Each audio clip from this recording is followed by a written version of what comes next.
Hello students, in the last video we are discussed about the what are the meaning of means what is the meaning of pie diagram and what type of pie diagrams we will be seen in the angular representation.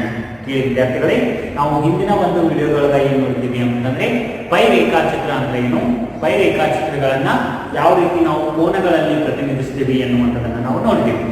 So in this video we are discussed about the another diagrammatical representation, that is frequency diagram.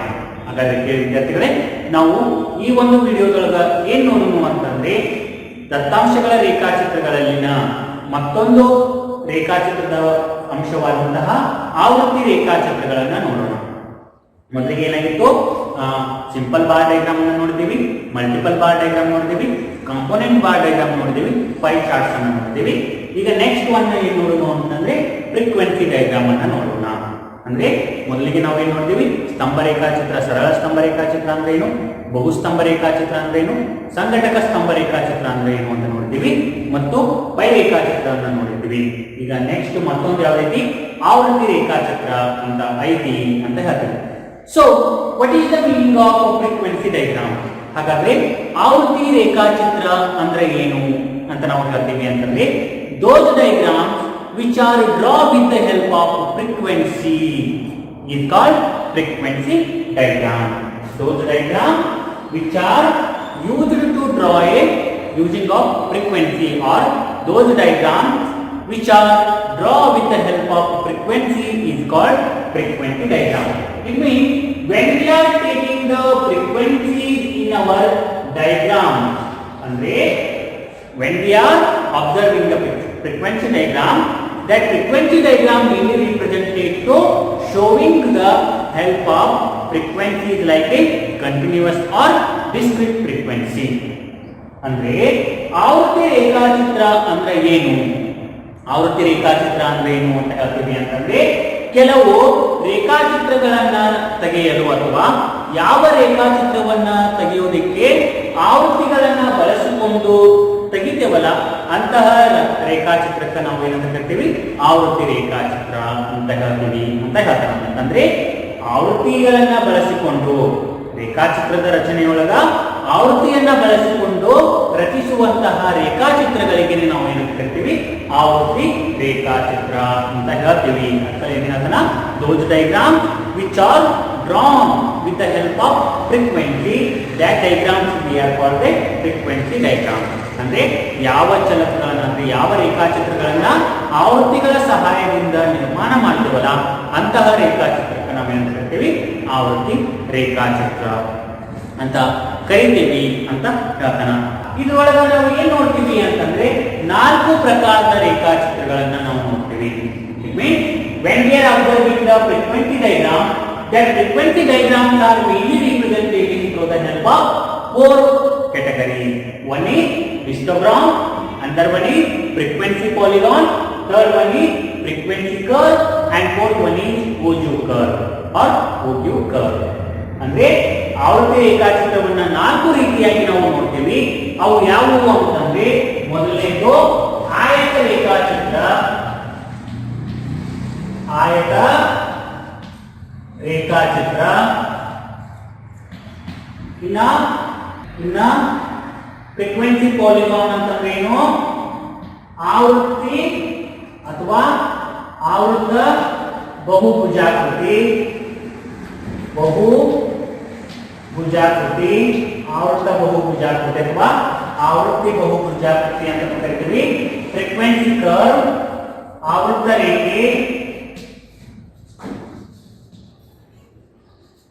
ರೇಖೆ, ogive curve ಅನ್ನೋದಕ್ಕೆ ನಾವು ಏನ್ ಹೇಳ್ತೀವಿ, ogive ರೇಖೆ ಅಥವಾ ಓಗಿವ್ ರೇಖೆ ಅಥವಾ ಚೂಪು ಚಾವಣಿ ರೇಖೆ ಅಂತ ಹೇಳ್ತಾರೆ. ಚೂಪು ಚಾವಣಿ ರೇಖೆ ಅಥವಾ ಕಮಾನು ರೇಖೆ ಅಂತ ಹೇಳ್ಬೋದು. ಕಮಾನು ರೇಖೆ, ಓಗಿವ್ ರೇಖೆ, ಚೂಪು ಚಾವಣಿ ರೇಖೆ ಅಥವಾ ಕಮಾನು ರೇಖೆ.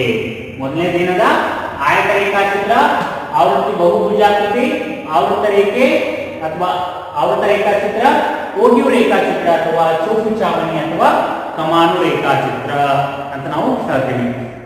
ಹಾಗಾದ್ರೆ ಇದ್ರೊಳಗ ಫಸ್ಟ್ ಒನ್ ಏನ್ ನೋಡೋಣ ಅಂತ ಹೇಳ್ತೀನಿ ಅಂತಂದ್ರೆ, ಇದ್ರೊಳಗ ಫಸ್ಟ್ ಒನ್ ಹಿಸ್ಟೋಗ್ರಾಮ್ ಅನ್ನ ನೋಡೋಣ. ಅದ್ರೊಳಗ ಮೊದಲನೇ ಯಾವ್ದೈತಿ ಹಿಸ್ಟೋಗ್ರಾಮ್ ಅಂದ್ರೆ ಆಯತ ರೇಖಾಚಿತ್ರ. ಹಾಗಾದ್ರೆ what is the meaning of histogram? ಆಯತ ರೇಖಾಚಿತ್ರ ಅಂದ್ರೆ ಏನು ಅಂತ ನಾವು ನೋಡಿದಾಗ, graphical presentation off frequency diagram.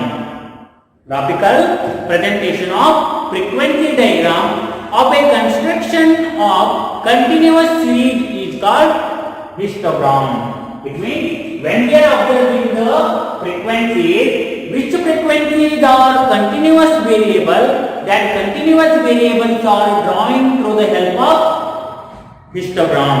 ಅಂತಂದ್ರೆ ಆಯತ ರೇಖಾಚಿತ್ರ ಅಂದ್ರೆ ಏನು ಅಂತ ಹೇಳ್ತೀವಿ ಅಂತಂದ್ರೆ, ಆವೃತ್ತ ವಿಭಜನೆಯಲ್ಲಿ ಅಥವಾ ಆವೃತ್ತಿ ವಿಭಜನೆಯಲ್ಲಿ ಸತತ ಚಲಕಗಳ ಒಂದು ದತ್ತಾಂಶಗಳನ್ನ ಬಳಸಿಕೊಂಡು ರಚಿಸತಕ್ಕಂತ ರೇಖಾಚಿತ್ರಕ್ಕನ್ನ ನಾವು ಏನಂತ ಕರಿತೀವಿ? ಆಯತ ರೇಖಾಚಿತ್ರ.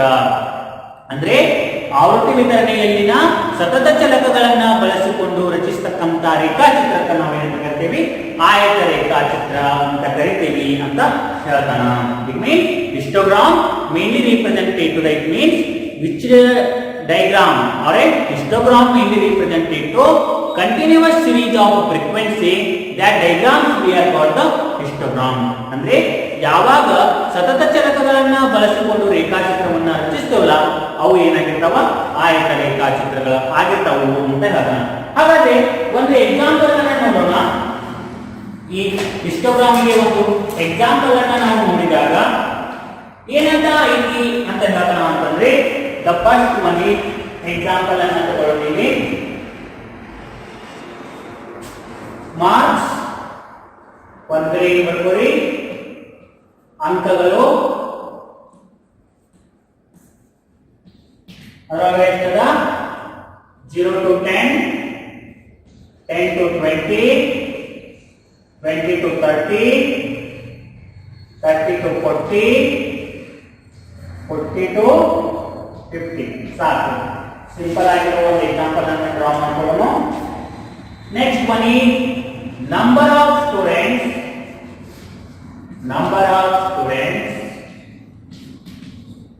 ಅದರೊಳಗ ಅಂದ್ರೆ ವಿದ್ಯಾರ್ಥಿಗಳ ಸಂಖ್ಯೆ.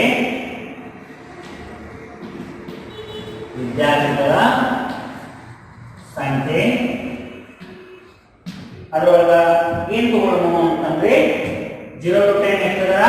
30 students, 10 to 20 45 students, 20 to 30 55 students, 30 to 40 60 students, 40 to 50 35 students ಅದ ಅಂತ ನಾವು ತಗೊಳ್ಳೋಣ. So when we are observing the histogram, that diagram mainly represented to it is touch the value of y-axis. ಅಂದ್ರೆ ಆಯತ ರೇಖಾಚಿತ್ರಗಳ ರಚನೆಯೊಳಗ ಆಯತ ರೇಖಾಚಿತ್ರಗಳು ಕೆಲವೊಂದು ಬಾರಿ OY ರೇಖೆಯನ್ನ ತಟ್ಟತಾವು ಅಥವಾ ತಾಕ್ತಾವು ಅಂತ ಹೇಳ್ತಾನ. ಹಾಗಾದ್ರೆ ಇದನ್ನ ಯಾವ ರೀತಿ ಡ್ರಾ ಮಾಡಬೇಕು ಅಂದ್ರೆ, it is also taking the help of OX axis and OY axis. ಇದನ್ನು ಸಹ ನಾವೇನ್ ಮಾಡ್ಕೊಳ್ಳೋಣ? OX ರೇಖೆ ಮತ್ತು OY ರೇಖೆಗಳ ಮುಖಾಂತರ ತಗೊಳ್ತೇವೆ. Okay, so here OX axis mainly represented to marks of the student. OX axis mainly represented to marks of the students. ಅಂದ್ರೆ ವಿದ್ಯಾರ್ಥಿಗಳ ಅಂಕಗಳನ್ನ ತಗೋತೀವಿ. marks of the students. And OY mainly represented to number of students. OY ತಗೋತೀವಿ ಎಷ್ಟು ವಿದ್ಯಾರ್ಥಿಗಳು ಅದರ. ಅಂದರೆ ಇಲ್ಲಿ 0 ಐತಿ, 10 20 30 40 50 60 ಸಾಕು. 10 20 30 40 50 60. ಇನ್ನ ಈ ಕಡೆ ಏನು ತಗೊಳ್ಳೋಣ ಅಂತಂದ್ರೆ 10, 20, 30, 40, 50, 60, 70. 10, 20, 30, 40, 50, 60, 70. ಓಕೆ, ಹಾಗಾದ್ರೆ ಫಸ್ಟ್ ನಾ ಕನ್ಸ್ಟ್ರಕ್ಟ್ ಮಾಡ್ಕೊಳ್ಳೋದು 0 to 10.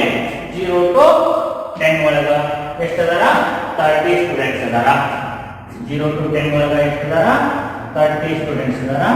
ಸೊ 30 ಗೆ ಮಾರ್ಕ್ ಮಾಡ್ಕೊಳ್ಳಿ. Okay, and next one is 10 to 20 ಒಳಗ ಎಷ್ಟದಾರ 45 ಅದಾರ.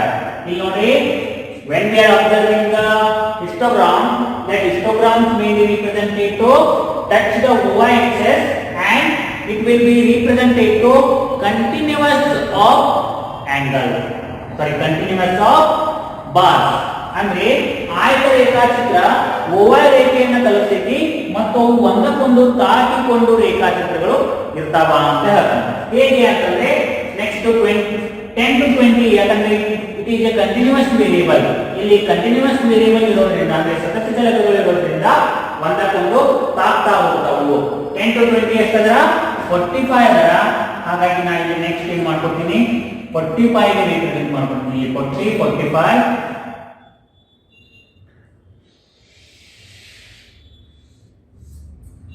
Okay, this is second histogram. And next one is 20 to 30 ಎಷ್ಟದರ 55 ಅದರ. 20 to 30 ಎಷ್ಟದರ 55 ಅದರ. 50, 55.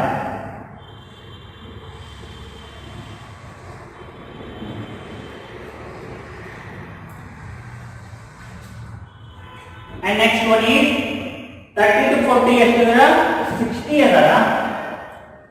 60 ಗೆ ರಿಪ್ರೆಸೆಂಟ್ ಮಾಡ್ಕೊಳ್ಳೋಣ.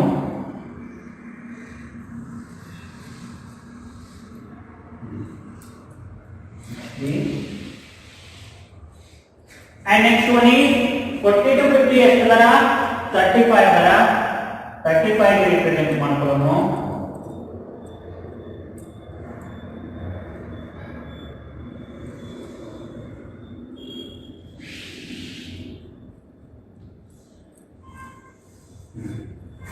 ಇದಿಷ್ಟು ಏನೈತಿ ನಿಮ್ಗ ಹಿಸ್ಟೋಗ್ರಾಮ್ ಅಂತ ಐತಿ. ಓಕೆ, ಗೊತ್ತಾಯ್ತಲ್ಲ? ಏನು ಇಲ್ಲ, ಯಾವಾಗಲೂ ಹಿಸ್ಟೋಗ್ರಾಮ್ ಏನಾಗಿರ್ತೈತಿ ಕಂಟಿನ್ಯೂಸ್ ವೇರಿಯೇಬಲ್ ಇಂದ ಡ್ರಾ ಆಗ್ತಿರ್ತೈತಿ. ಇಲ್ಲಿ ನಂಬರ್ ಆಫ್ ಸ್ಟೂಡೆಂಟ್ಸ್ ಅನ್ನ ಕೊಟ್ಟಾಗ ಕಂಟಿನ್ಯೂಸ್ ವೇರಿಯೇಬಲ್ ಅನ್ನ ತಗೊಂಡಾಗ ನಮ್ದು ಆಂಗಲ್ ನಮ್ದು ಗ್ರಾಫ್ ಏನಾಗ್ತದ ಟಚ್ ಆಗ್ತದ. ಯಾಕಂತಂದ್ರೆ ವ್ಯಾಲ್ಯೂಸ್ ಏನದಾವ ಇಲ್ಲಿ ಕಂಟಿನ್ಯೂಸ್ ಇರ್ತಾವು. ಕಂಟಿನ್ಯೂಸ್ ವೇರಿಯೇಬಲ್ ಇರೋದ್ರಿಂದ ತೋರಿಸುವಂತದ್ದು ಏನಾಗಿರ್ತೈತಿ ಹಿಸ್ಟೋಗ್ರಾಮ್ ಆಗಿರ್ತೈತಿ. ಹಾಗಾಗಿ ಈ ರೀತಿ ಡೈಗ್ರಾಮ್ಗಳು ನಮಗೆ ಏನಂತವು ರಿಪ್ರೆಸೆಂಟ್ ಆಗ್ತಾವು.